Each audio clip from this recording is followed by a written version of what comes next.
Nos hicieron una pregunta: ¿cómo podemos saber si una narración es verídica, auténtica o es inválida? Nosotros tenemos reglas para evaluar la veracidad de las narraciones. ¿Cuáles son estas reglas? Escúchalo lo siguiente. Primera regla es el Sagrado Corán. Si todas las narraciones son para explicar el Sagrado Corán, no pueden contradecir a una norma clara del Sagrado Corán, a una cosa precisa, clara del Sagrado Corán. Tal vez un concepto en el Sagrado Corán es un concepto general, un concepto que necesita más explicación. Por ejemplo, Dios en el Sagrado Corán dice: recen, aqimos salat, pero no nos habla de los detalles de rezo. Entonces, las narraciones nos explican cómo son los detalles de rezo de la mañana, a mediodía, a la tarde. O el Sagrado Corán nos explica de algunas obligaciones sobre el ayuno. Por ejemplo, dice: empieza en el ayuno antes del Fajr, alba hasta el ocaso y todo eso.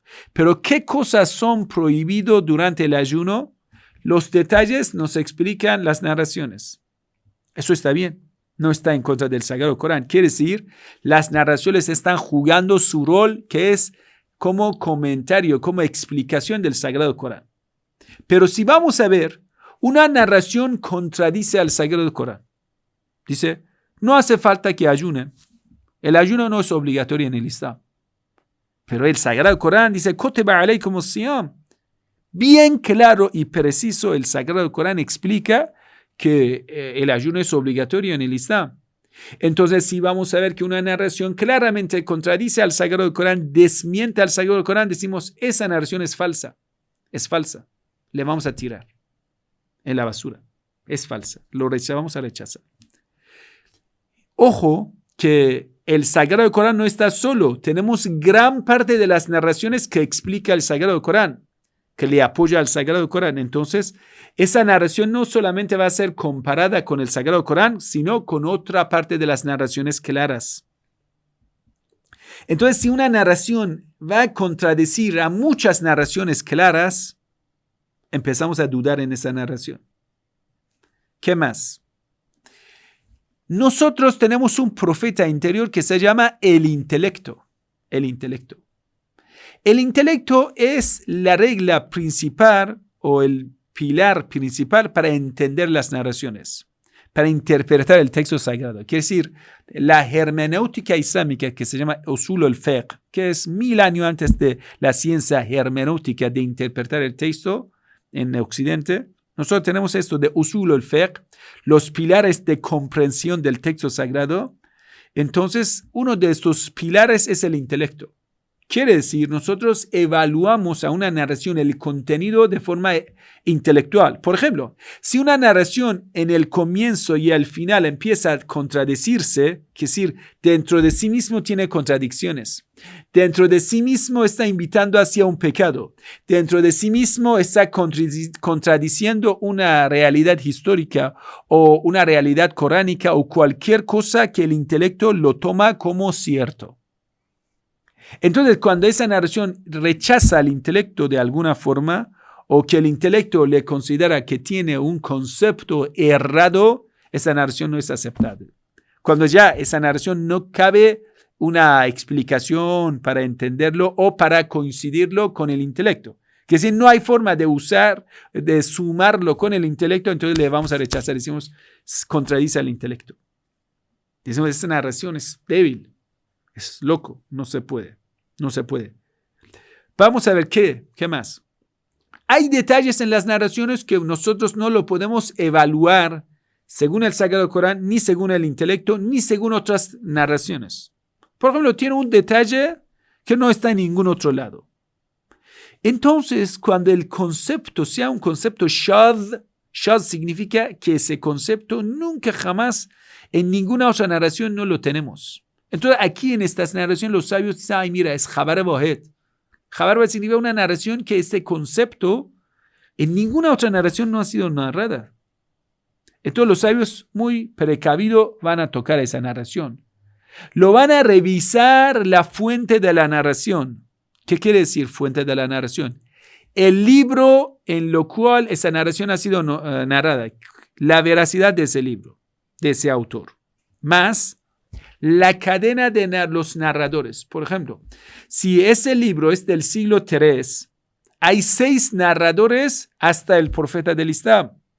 Entonces vamos a revisar estas 6 personas que han narrado esa narración, si estas personas existían en realidad o eran personas fantasmas. Si estas personas existían, eran personas mentirosas o personas justas. Y tú dices, ¿cómo saber una persona de 1000 años? Espere, hermano.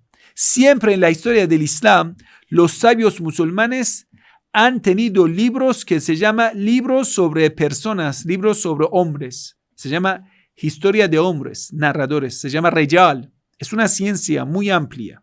Por ejemplo, Ayatollah Khouei, que era contemporáneo del Imam Khomeini, su libro de Rejal, que son capítulos hablando de los hombres narradores de la narración, son más de 50 tomos. Donde es así, decenas de tomos. 50 tomos, es una enciclopedia grande, solo nombres. Dice Zayd ibn Haritha, Zayd ibn Sabit, Zayd ibn no sé qué. Ya la lista de todas las personas que se llamaban Zayd, hijo de fulano. Omar ibn, y usted va a poner Omar ibn Khattab, Omar ibn Yazid, Omar ibn fulano. Y va a ver la lista de sus hombres. No solamente en la escuela shia, en la escuela sunita también. Quiere decir, usted ahora solo busca los libros que hablan de los hombres narradores de narraciones en la cadena de una narración. Son decenas de miles en las fuentes sunita y shita. Y usted va a ver ahora opinión de los sabios, cómo los sabios hablaron de esa persona. Si todo el mundo dice que es un mentiroso, es una persona débil, una persona que inventaba narraciones, bueno, así que lo vamos a rechazar. Decimos, es un loco, lo vamos a rechazar. Esa narración lo vamos a rechazar. Decimos, es narración da'if, débil, no de confianza, porque ese narrador es una persona mentirosa. ¿Me entiende? Entonces se estudia los hombres narradores, el concepto de la narración. Cuando todo es correcto, decimos esa narración es sahih, es una narración correcta.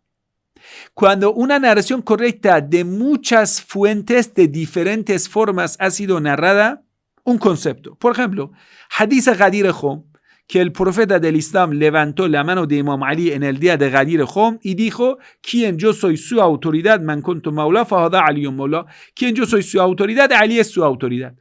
Ese concepto de diferentes palabras, con diferentes palabras, diferentes fuentes lo han narrado.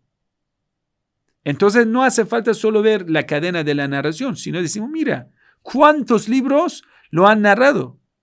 Las fuentes de esa narración, que son muchos, y todo lo que afirman estas fuentes, un gran sabio se llama Allame Amini.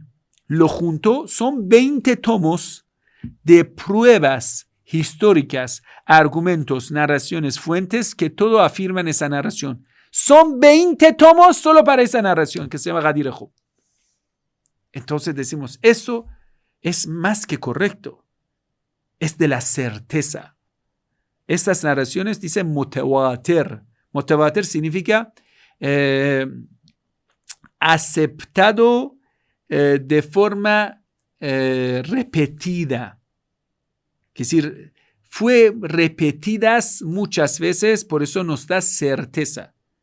Estas narraciones mutawatir son pocas, pero son muy, muy fuertes, es decir, le da certeza a una persona cuando lo va a leer.